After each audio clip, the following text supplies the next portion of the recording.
Greetings, everyone, and welcome to God Save the King. I am your host, Tim Kais. Thank you for listening to God Save the King on the Truth Be Told radio network, where you can hear my show every Friday night at 10 p.m. Eastern Time. Now, for you, those of you that have not heard my show before, what God Save the King is God Save the King is my ongoing, over 30-year biblical, historical, and scientific research project devoted to retelling the nativity the way it really would have happened. And this is not just for Christmas only, because frankly, Christmas has almost nothing to do with it. That is a part of the problem, because the traditional nativity story is in fact Christian mythology that only bears the vaguest resemblance to what really would have happened. So open your minds, open your eyes, open your ears, open your Bibles, and let's take a fresh look at the nativity, because maybe it doesn't look quite like we think it did. Now, if you appreciate content like this, you know the drill. This is social media. If you would please like and subscribe to my content on my Facebook page, on my YouTube channel, and at my website, as well as the Truth Be Told radio network at their Facebook page and their YouTube channel and their website as well. My website is www.godsavetheking.org, and Truth Be Told is the Truth Be Told Network, www.truthbetoldnetwork.org. So we really appreciate that if you would like and subscribe to our social media, because that helps us bring you content like this. And last but certainly not least, the Truth Be Told radio network is sponsored by Greska's Carbon 60, and Greska's Carbon 60 is a dietary supplement designed to balance pH and detoxify the body at the cellular and mitochondrial levels. So if you are interested in that, please check them out at c-60.com. That's Greska's Carbon 60 at c-60.com. Now, I am really excited about today's show, because this is the ongoing story of the house and lineage of David. We are now up to the house and lineage of David part 5, and as I have been saying all along, this is about the genealogies of Jesus the Messiah. Now, these are the genealogies. We find one of them in the Gospel of Matthew in chapter 1, and we find the other one in the Gospel of Luke in chapter 3. These are the genealogies of Jesus the Messiah, of Jesus of Nazareth. And these are way more than simply a list of names. These are gold mines of cryptic information. And that's a key word, because if you really want to understand the Bible, and frankly, if you want to understand the really cool stuff about the Bible, a lot of the really, really, really cool stuff about the Bible is hidden. You've got to go dig for it. It's not right there at face value. Now, that doesn't mean that face value is important, not by a long shot. There's lots of stuff in the Bible that is very important at face value. And as a matter of fact, I'm very fond of pointing out that, even the face value stuff frequently has a lot deeper meaning than you realize. There are parts of the Bible where, if you're reading carefully, simply at face value, you find yourself going, wait a second. Did I just read that right? I'm thinking about, and it has nothing to do with today's subject. It's just an example. I'm thinking about John chapter 11, which is the story, of Lazarus, right? Where Lazarus dies and Jesus goes to heal him and raise him from the dead.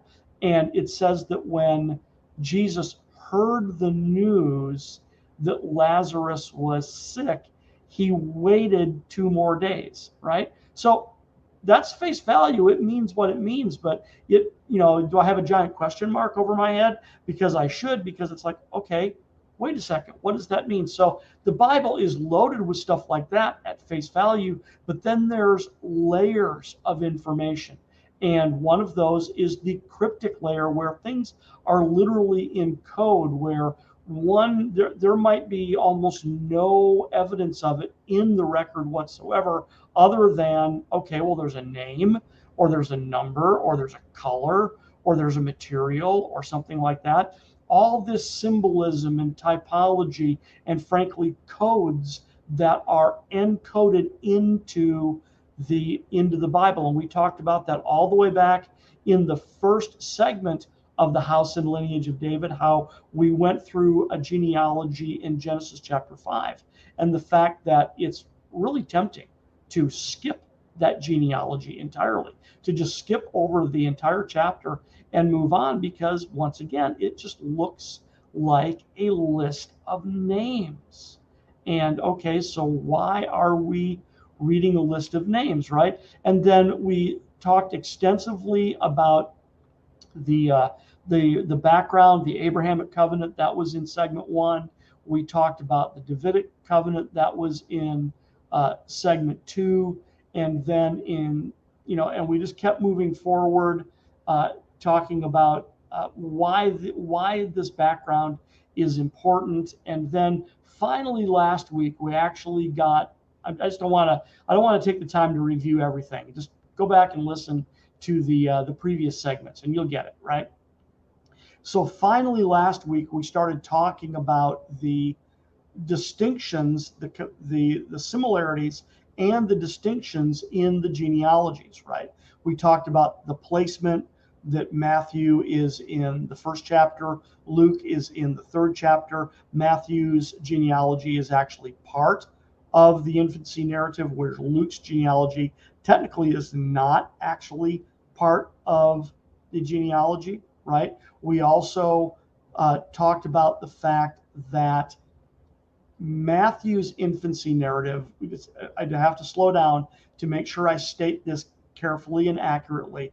Matthew's infancy narrative focuses on Joseph's role and perspective, and yet it recounts Mary's genealogy. And then the opposite is true with Luke. Luke's infancy narrative focuses on Mary's role and perspective, and yet it recounts Joseph's genealogy. And that will become more important later in this episode. But then the placement, like I said, then the order, the fact that Matthew's genealogy moves from the past towards the present, and then Luke's genealogy moves from the present back to the past, right? And there's a different emphasis in the different genealogies, there's different format.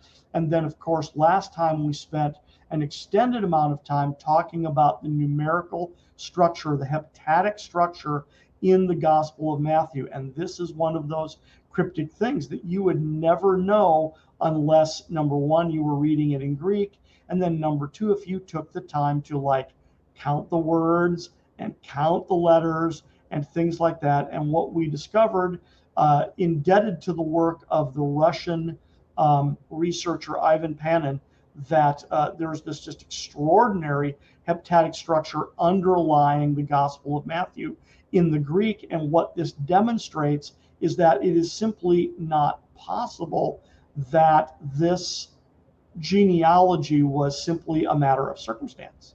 Someone had to design this genealogy, right? And it stands to reason that the designer is the designer, the creator of the universe, the God of the Bible, the God of Abraham, Isaac, and Jacob. Okay, so that's where we got up through last time, and I want to take up where we left off. So I want to talk some more about some of these similarities and distinctions between the two genealogies, and then I want to get into more of this cryptic information. And today's subject matter is really exciting to me, because this is, once again, this is stuff you wouldn't necessarily discover if you didn't go look for it, right?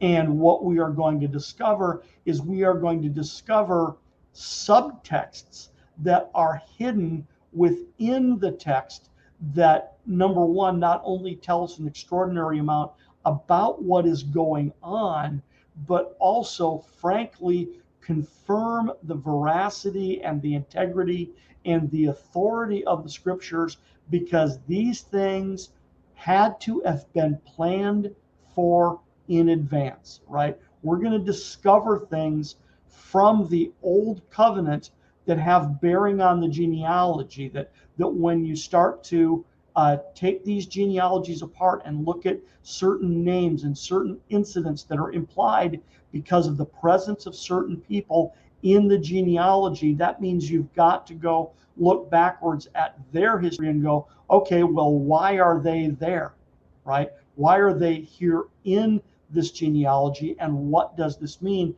And what we're going to discover is that there are certain concepts and principles that are hidden in these genealogies that had to have been planned for in advance. So here we go. This is comparing the genealogies, the similarities and the differences, taking up where we left off last time. Okay, so far the distinctions that we have cited between the two genealogies have mostly been with regard to structure, right? One from the past to the present, another from the present to the past. One goes back to Abraham, the other goes back to Adam. One is Mary's genealogy, the other is Joseph's genealogy. Now, in addition to that, when it comes to differences and similarities, the similarities include the 6 names from Abraham to Hezron, and then the 7 names from Aminadab to David, and then 2 additional names, Salathiel and Zerubbabel. Now, these names are in both genealogies, right? But then there are distinctions, okay? Now, here's the primary distinctions. The primary distinctions are that although both genealogies descend from David, they descend from different sons of David. Now, that is very critical because it's in the genealogies that we are told, it's in the infancy narratives and the message given to Mary, the annunciation given to Mary, that she is told that the child that she will bear will hold the throne of his father David. Okay, so it makes sense that these genealogies would come down through David, but oh, isn't it interesting that they both go through David, but they go through different sons of David. So Matthew's genealogy, and see, we talked about this when we talked about the Davidic covenant, that part of the Davidic covenant declared that that David's offspring, that David's descendants would occupy his throne, that there would never be one who was not qualified to occupy his throne. Now, whether the throne would actually be occupied, that may or may not happen due to divine discipline, but there would never lack one being qualified to sit on his throne. And what a lot of what that is driving at is it's driving at this distinction that we are going to discover now, that these two genealogies descend through David, but through different sons of David. Matthew's genealogy descends through Solomon, while Luke's genealogy descends through David's son, Nathan. Okay. Now, another distinction, okay, is that, and this at face value appears to be problematic. Okay. As a matter of fact, this is an apparent contradiction that critics and skeptics love to point out, because they say, see, there's a problem. That can't be right. That's wrong. Okay, that's incorrect. And therefore, oh yeah, see, now we can just throw the Bible away because we've proven that there's an error. So therefore the Bible can't be right. And therefore now we are entitled to throw it away and be hypercritical and et cetera, when in reality, they just simply didn't dig deep enough. But this apparent contradiction is that both genealogies appear to tell us the name of Jesus' paternal grandfather. Okay? Jesus' paternal grandfather. In other words, Joseph, his adopted father, what was Joseph's dad's name? Right? Appears to tell us that, right? So Matthew appears to state that Jesus' paternal grandfather, that his name is Jacob, while Luke appears to state that Jesus' paternal grandfather, that his name is Heli, okay, in the King James, or it would be Eli, is really what it boils down to, would be Eli. So that is Matthew chapter 1, verse 16, and then Luke chapter 3, verse 23, right? So Matthew 1:16 reads, and Jacob begat Joseph, the husband of Mary, of whom was born Jesus, who is called Christ, right? And then Luke 3:23 reads, and Jesus himself began to be about 30 years of age, being, as it was supposed, the son of Joseph, which was the son of Heli, or Eli, okay? So that appears to be a contradiction. Now, if it is true, if this apparent contradiction is a legitimate, genuine contradiction, then potentially we do have a real problem. So what are we going to do to reconcile this apparent contradiction? Well, we got to dig in, because this is where the cryptic information becomes important, right? So now both genealogies acknowledge, Matthew implicitly and then Luke explicitly, that Joseph is not Jesus' biological father, but rather his legally adopted father. Now, this is very important in this story as well, because if Jesus is not the legally adopted son of Joseph, then he can't inherit, right? The whole point of the genealogy here is that he is a descendant of David. Okay, and descendancy, although we learn that Mary is of the house and lineage of David, it's not his maternal descent that truly matters, it's his paternal descent that really matters. Okay, so therefore he's got to be legally adopted by Joseph. Okay, and therefore, if he's not legally adopted, and frankly, if Joseph and Mary are not legally married, and that is hugely critical as well. And I don't mean to derail what we're talking about here. We'll do it on another segment. That means all this perpetual virginity stuff about Mary, and that Joseph and Mary did not have sexual relations until after Jesus was born.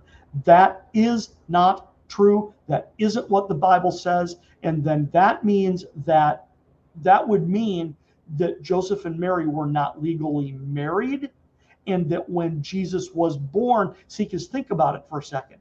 It's a very, and I'm sorry, I know you're going to read the scriptures and you're going to try to say, no, Tim, it says right there, that's exactly what it says. No, it's not. That's not what it says. This is exactly what you've got to do, is you've got to go into this deeper understanding. You've got to pull this thing apart at the seams and look at what the words mean in Greek and Hebrew and Aramaic and things like that to discover the truth. Because if Joseph did not have sexual relations with Mary until after Jesus was born, that means they were not married when Jesus was born. Okay? And you're going to say, well, that's a technicality. No, not in the law of Moses, it isn't. In the law of Moses, this is the kind of technicalities that matter extensively. Okay? And then, frankly, that's what we're going to see today, is we are going to see things from the law of Moses that are absolutely extraordinary, that God actually planned for these things, right? Because these are what I'm going to share with you today are what's going to look like at face values. They're going to look like loopholes, right? You're going to go, oh, that's a loophole. That's a technicality. Yeah, Well, then why is it there? Why did God, 1,000 years, 1,200 years, 1,500 years earlier make a certain stipulation that would now become extraordinarily relevant in the genealogy and the descent of Jesus the Messiah? All of a sudden, it matters, right? So this notion, I'm sorry to keep belaboring this, but it's just really striking me as important that, number one, the perpetual virginity of Mary. In other words, frankly, the Roman Catholic doctrine that she was a virgin her entire life, right? Sorry, no, no dice, right? And then also the interrelated and equally fallacious doctrine that Joseph and Mary did not have sexual relations until she gave birth to Jesus. That is also incorrect. They had sexual relations on the night of their union, and then see, here's the thing: because Mary was legitimately a virgin, it is a virgin conception. That means there still were the tokens of virginity that were extraordinarily important in a Jewish wedding. They would have been able to provide the tokens of virginity. See, and then once Joseph and Mary are married, okay, then when Jesus is born, even if there were some people who knew, right? See, this is another thing that we're going to talk about. We'll talk about this probably more in our upcoming sessions. Mary was not publicly discovered to be pregnant, right? She was discovered, but she was discovered by an extraordinarily small group of people who could keep their mouth shut. It was not public, because once it was public, then it's over. It's over at that point. There is no changing this at that point. Okay, if she is discovered to be pregnant when Joseph and her are not married, then Jesus is illegitimate, right? They had to be legally married when Jesus was born. Okay, so derailed that one for a second. So let's come back here, because here's what's important, right? When we look at Matthew chapter 1, verse 16, this is where we read that it says, and Jacob begat Joseph, the husband of Mary. Okay.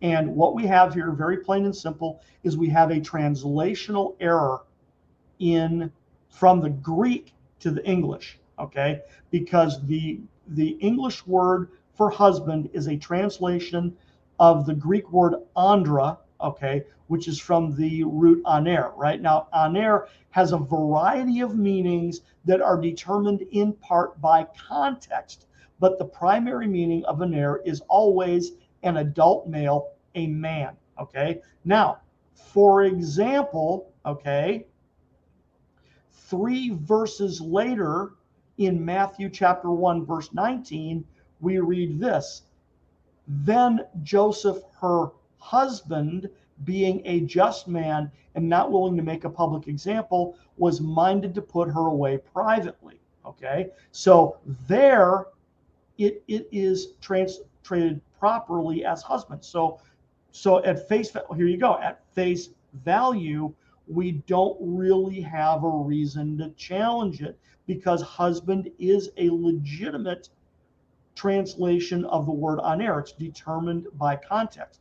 But what you've got to do is you've got to look at that context, because the context, and this is why these distinctions in the genealogies are important, is that up until that point, we have been saying, remember last week we talked about how Matthew's genealogy emphasizes the fathering from father to son. Abraham begat Isaac. Abraham fathered Isaac. Isaac begat Jacob.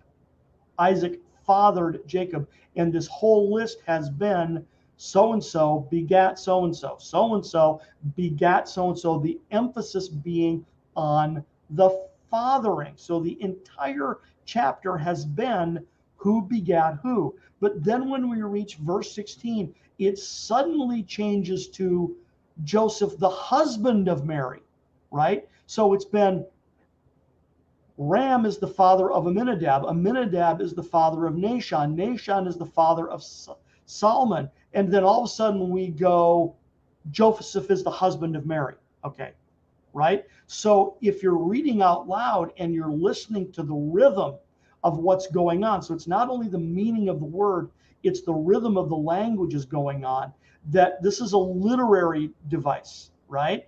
And it should arrest our attention, right? Because so-and-so fathered so-and-so, so-and-so fathered so-and-so, so-and-so fathered so-and-so, but Joseph, the husband of Mary, oh, wait a second, time out, change in context. What's going on here, right? So instead of, and then also note how it says, instead of Joseph begat Jesus. That's what we would think would be coming, right? Now we already know that Joseph is not the biological father, right? Okay. So instead of hearing that Jacob begat Joseph, right? And then Joseph begat Jesus, what we hear is Joseph, the husband of Mary, of whom was born Jesus. Interesting phraseology, of whom was born, not who begat, because Mary can't father the child. It's of whom was born, right? So if we hear this read out loud, you understand right away, because there's a certain logic and rhythm in the repetitive pattern. Ram begat Aminadab, Aminadab begat Nahshon, Nahshon begat Salmon, right? And then this logic and this rhythm is deliberately interrupted. Okay. Now, if there is not a transitional error, okay, then okay, we got a problem here. But if there is a transitional error, okay, then we're kind of missing the point, right? We're kind of missing the point here, in that what is going on here is that this is designed to arrest our attention, to get us to pay attention, right? So it's very helpful to cross-reference the Greek with the Aramaic translation of the New Testament, because in this case, it changes everything, right? Because the Aramaic word that corresponds to husband, okay, or the Greek word aner, is the Aramaic word gavra, okay? So, and that's in verse 16. So in verse 16, what corresponds with aner is gavra, is the Aramaic word gavra. But then in verse 19, remember how we pointed that out? In verse 19, the Aramaic word that corresponds with the Greek word aner is bala. And these are two different words that have different meanings. Okay? Different words with different meanings. So in verse 16, gavra, here, let me jump to verse 19. Because verse 19, the word bala in Aramaic, that's the word for husband. Plain and simple. That's the word for husband. But gavra back in 16, did I say Greek? I might have misspoken there. In verse 19, the Aramaic word bala is the equivalent of the Greek aner, and they both mean husband. But like aner, like I said, aner is contextual, right? But bala is the standard Aramaic word for husband. Whereas back in verse 16, gavra is translated, it's translated mighty man. It means a man of might, a mighty man. And in the biblical culture, it refers to the head of the household, and therefore should be translated father, not husband, father, right? So what we should be reading in verse 16 in Matthew 1:16, if we take it from the Aramaic, what it should read is Jacob begat Joseph, the father of Mary, of whom was born Jesus, who is called Messiah. See, and there it is, because like I said, although Matthew emphasizes Joseph's role, it's Mary's genealogy. And then Luke is the opposite, emphasizes Mary's role, but Joseph's genealogy. But what we are learning here is that this is Mary's genealogy, because it goes father to son, father to son, father to son, father to son. And then all of a sudden it does go father to daughter, okay, of whom was born the Messiah, right? Now, this isn't the bloodline, right? Because the bloodline is father to son, not father to daughter. But nonetheless, Matthew is making a legal case here because Mary is nonetheless of the house and lineage of David. So when Luke establishes that Jesus is of the house and lineage of David through Joseph, right? Through legal adoption. It's not going to be biological. It's going to be legal adoption. And legal adoption, as I've already said, is really going to matter here. It's really, really, really going to matter. Okay? Then the Messiah will be able to say that he is of the house and lineage of David through both his father and his mother. Both his father and his mother. And that, see, is extraordinary. That is extraordinary. So once corrected, we understand that Joseph is the father of Mary. So it corrects this apparent error. Now, interestingly, it also corrects another apparent error because we are told, when you read the record, we're told about these 14 generations from Abraham to David, and then 14 more generations from David to the deportation, and then 14 more from the deportation until the Messiah, right? But if you count Joseph as the husband of Mary, it's only 13 generations. But when it's Joseph, the father of Mary, it becomes 14 generations again. And another apparent contradiction is corrected, right? So by correcting this translational error, right? Very interesting. And see something else this challenges, right? And we talk about this more in other sessions. You know, I am an extreme critic of the apocryphal work called the Proto-Evangelium of James. And the Proto-Evangelium of James, there's no reason to trust it at all, right? And it is a fanciful, it is a false fantasy story about Mary's upbringing. And we are told Mary's parents' names, supposedly, in the Proto-Evangelium of James, but we are not told that her father's name is Joseph, rather. We are told that her father's name is Joachim or Joachim, okay? And no, her father's name was Joseph. Her husband's name was Joseph. Her father's name was Joseph. Makes it a little tough to keep them straight when you're talking about all of them in context, but see, it doesn't line up. It doesn't line up with what the Bible says, with what we know is a canonical and inspired book. And the Proto-Evangelium of James is not canonical. It's not inspired. It's loaded with errors. There's no reason to trust it. None whatsoever. So now let's keep talking here, because the Gospel of Matthew, right, this is Mary's genealogy. So in a way, well, why does it matter? Okay, because don't we need to get to Luke's genealogy, because that's going to establish Joseph as the legally adopted father, right? Okay, well, that will fit into context. You will see and you will understand why as we go through these other details. You'll go, oh, well, that makes total sense, because Joseph is Jesus's legally adopted father. But there's more to it than that. He's not just Jesus's legally adopted father. We're gonna get to this in a second. There's another detail that makes this really interesting. So now, moving on, right? Because remember how we talked about a few minutes ago how both genealogies go through David, but they go through different sons of David, okay? So now, despite the covenant promises and the Old Testament prophecies that David's throne would be established forever, there's this really interesting record in Jeremiah 22 that seems to throw an unresolvable problem into the mix, right? And Matthew's genealogy traces Jesus's bloodline through a descendant of David named Jeconiah.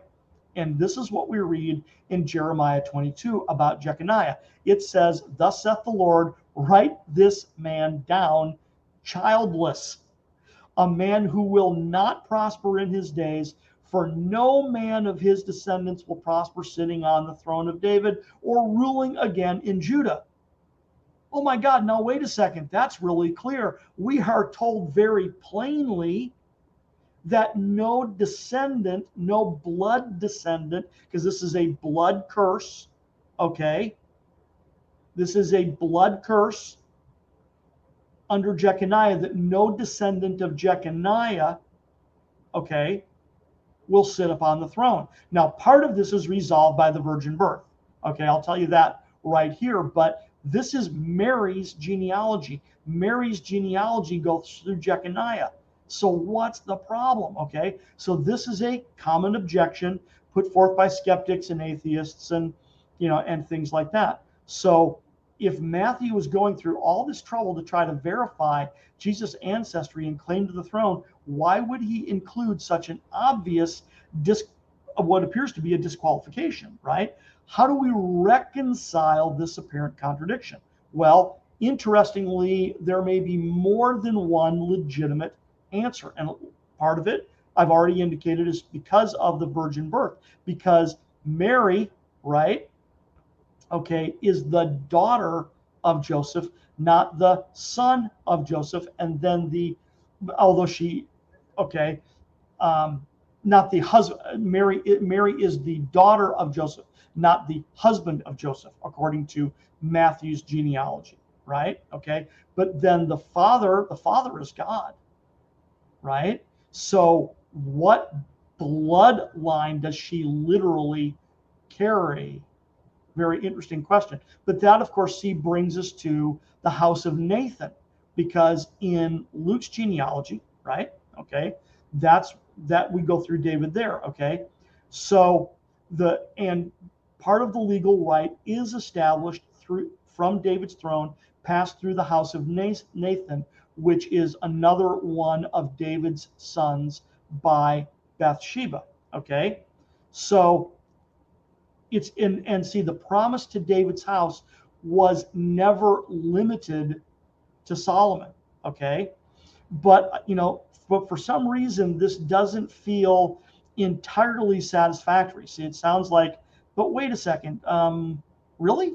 It's really just that simple, that it's all due to a quote unquote legal technicality? Okay, right? So it kind of seems like something is incomplete, like something is missing. I mean, it's Luke's genealogy, right? Not Matthew's. See, Matthew's is the royal genealogy, right? Matthew is the one who is specifically claiming son of David, a messianic title. But okay, but what do we do? Okay, well, the answer is found in the Torah, right? And that is what makes this so amazingly provocative, is that while on one hand this is going to look like a loophole, oh no. I mean, on one hand, you may say, well, it is a loophole, but it was a loophole that was deliberately put there so that you could drive a truck through it and establish what is going on here. So in Numbers chapter 27 tells the story of a man named Zelophehad who died without any sons. He had no sons. He only had daughters. Okay. Now this appears to create an untenable situation where the daughters would lose their father's estate, okay, because sons inherited, daughters did not, right? So that's very interesting about, okay, the genealogy, right? You can already start to see where this is going to go, right? What if a man dies with no sons, only daughters? Okay, so they petitioned Moses for a solution. Moses brought their case before the Lord, and the Lord answered through Moses, stating that if a man dies and has no son, then you shall transfer his inheritance to his daughter. Okay, but then there was another stipulation added in Numbers 36, and that stipulation is, this is what the Lord has commanded concerning the daughters of Zelophehad, saying, let them marry whom they wish, only they must marry within the family of the tribe of their father. Okay. Thus, no inheritance of the sons of Israel shall be transferred from tribe to tribe, for the sons of Israel shall each hold to the inheritance of the tribe of their fathers. Okay. So this is what's going on here, is although this is an inductive conclusion, this has to be what's going on with Mary. Right? Mary's father's name is Joseph, and Joseph, the father of Mary, has no sons. He's only got daughters. He has no sons. Okay? And this is very interesting because this makes this a clear option from the Torah. They are going to invoke the Torah.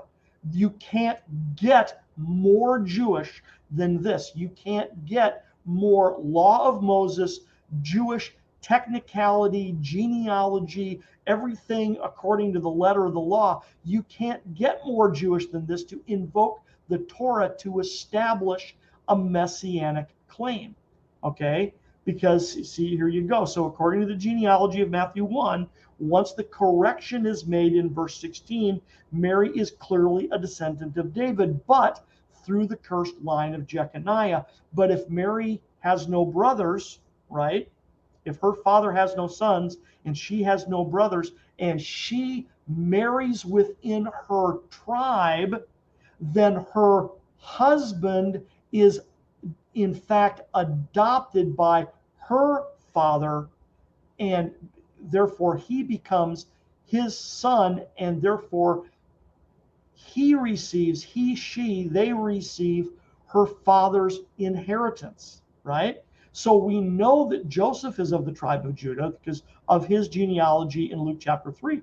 That is as clear can be, but he's not through the cursed line of Jeconiah. So once again, by invoking this clear legal option from the Torah, Jesus was legally of the royal line, but due to not being Joseph's biological offspring, they have sidestepped this cursed bloodline, right? Now, for further evidence that Mary had no brothers, you actually have to go all the way to the crucifixion, right?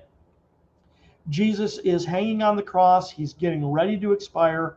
And we read in John chapter 19, in verses 26 and 27, it says, when Jesus saw his mother and the disciple whom he loved standing nearby, he said to his mother, woman, behold your son. Okay, now this is not Mary's biological child. This is John, right? This is one of Jesus' closest friends, and he tells Mary, his mother, behold your son. Okay, now we know, okay, that, you know, here's where this gets interesting, right? It is reasonably presumed by the time of Jesus' public ministry that his adopted father Joseph is either dead, presumed dead, or at the very least he has disappeared. He is not in the picture, right? So either he's just gone, right, or gone and presumed dead, or we know, or at least the people in and around Nazareth and then eventually Jerusalem knew that Joseph was gone, dead, right? Because Jesus is clearly as the eldest son, he is clearly the legal head of the household, right?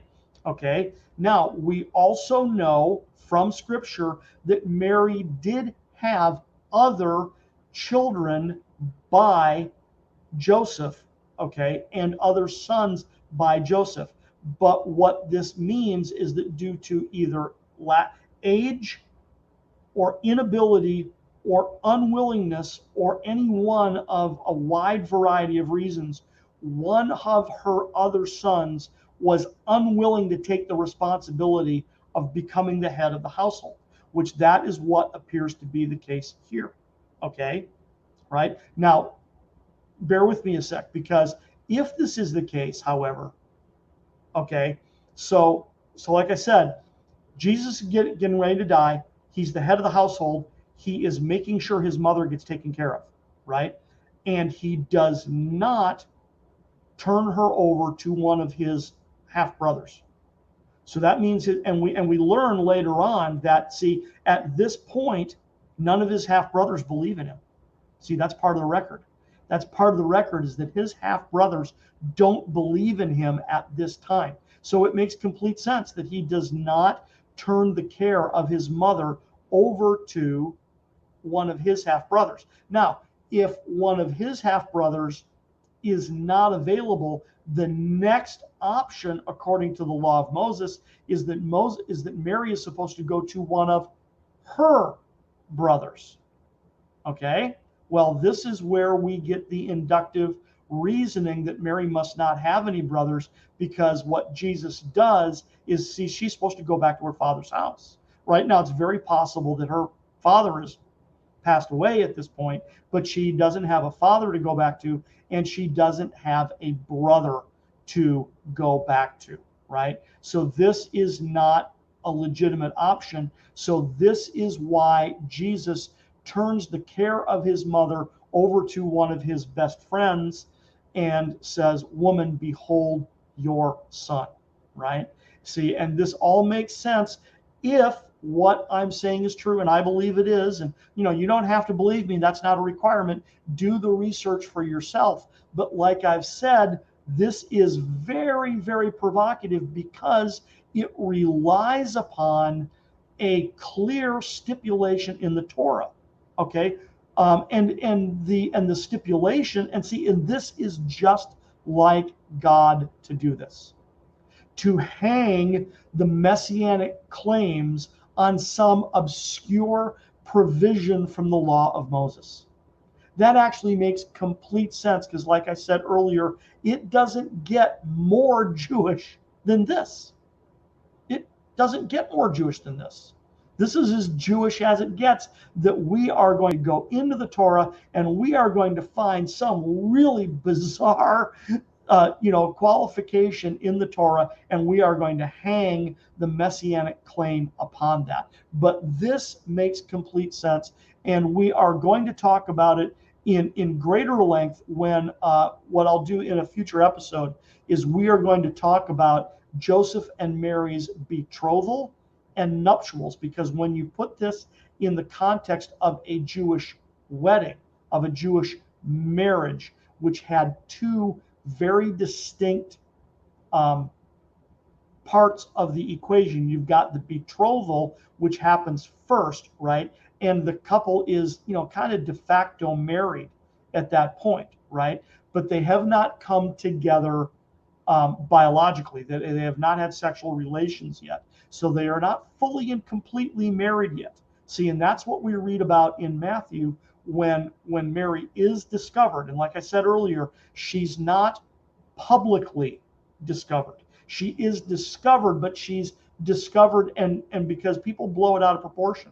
And once again, we've got the proto-evangelium of James to blame for that. The proto-evangelium of James blows it way out of proportion and says that Joseph and Mary were both frankly put on trial for their crime of Joseph impregnating Mary, because that's what everybody thought at that time, see, was that Mary was impregnated by Joseph. So they put the two of them on trial, and it's this really wacko, bizarro thing that they did, and we won't get into that at this time.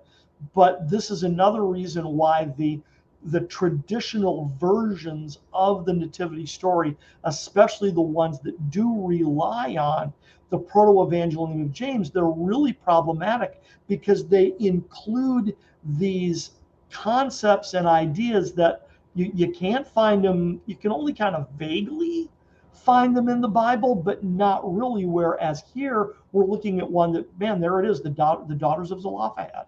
It might be unusual, but apart from that, then why is it there? Why is it there? I mean, you could talk about the fairness of daughters being able to inherit, right? But you were talking about a male-driven culture where sons inherited from their fathers, and this, once again, we're going to talk about this in a future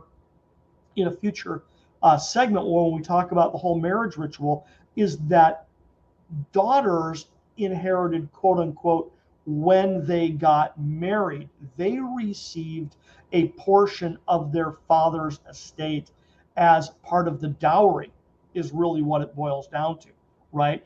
That the father of the bride would provide a certain amount of money that was invested into the marriage. See, and so that was when a quote unquote daughter inherited. See, was at that time, right? But to kind of wrap this up here and let you know how this figures out, see what would have happened is if they were invoking the stipulation of the daughters of Zelophehad because Mary had no brothers, right? See, and this would have been an arranged marriage. So let me, in the last few minutes that we have here, let me put this in context, and then we'll expand it in a future segment.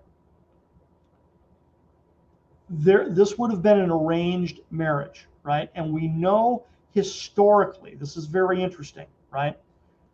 When you had the Maccabean revolt and the Hasmoneans took up their role as this de facto royal family, and they began to restore the kingdom of Israel. They had messianic ideals. Okay, now they weren't of the house of David. They clearly weren't going to reinstate the messianic line.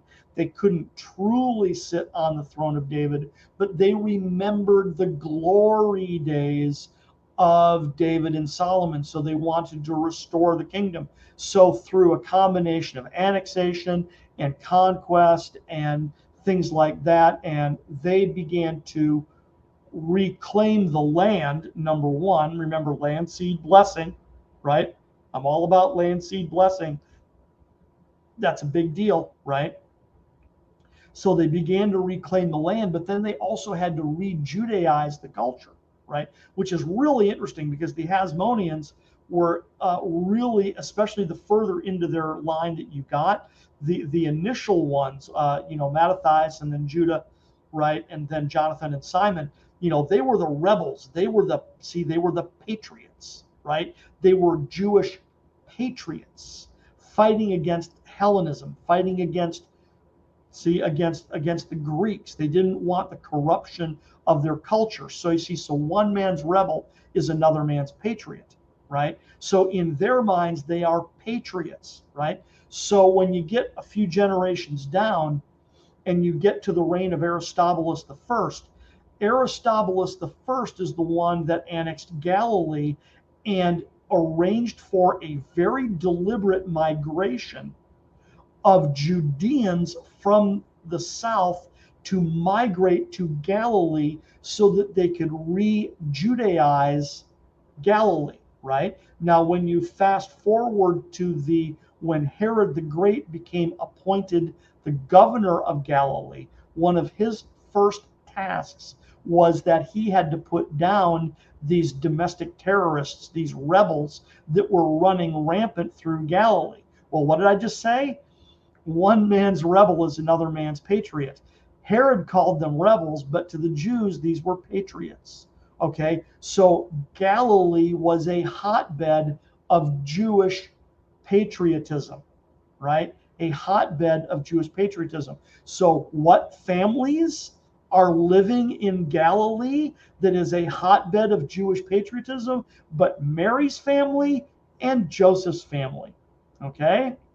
And they are patriots, they are Jews, they are zealously Jewish, they are observant, they are following the law, and they would have frankly squealed with delight, frankly, to invoke this stipulation out of the Torah. They would have been, how great is our God, how great is Hashem, that he provided for this, so that because Joseph, the father of Mary, has no sons, right? And then now she is betrothed to this young man named Joseph, and she's marrying from the same tribe. She's doing what she's supposed to do. She's marrying from the same tribe. So that means that Joseph, the father of Mary, adopts Joseph, the husband of Mary, as his legal son. So now Joseph, the young Joseph, and Mary, they inherit from their father and father-in-law, Joseph, right? So now Jesus is legally of the house and lineage of David through both his father and his mother, according to the Torah. And it's all, and understanding this is all due to this little, translational error in Matthew chapter 1, verse 16, where in the genealogy, like I said, gold mines of cryptic information, right? And that's what we have here, is that this took real work to discover this, right?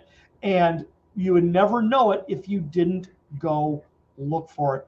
Very, very important. But once again, how amazing is this? See, and this goes right back to one of the fundamental premises of God Save the King, that we have to return the nativity to its Jewish context. It's not a Christian story, it's a Jewish story.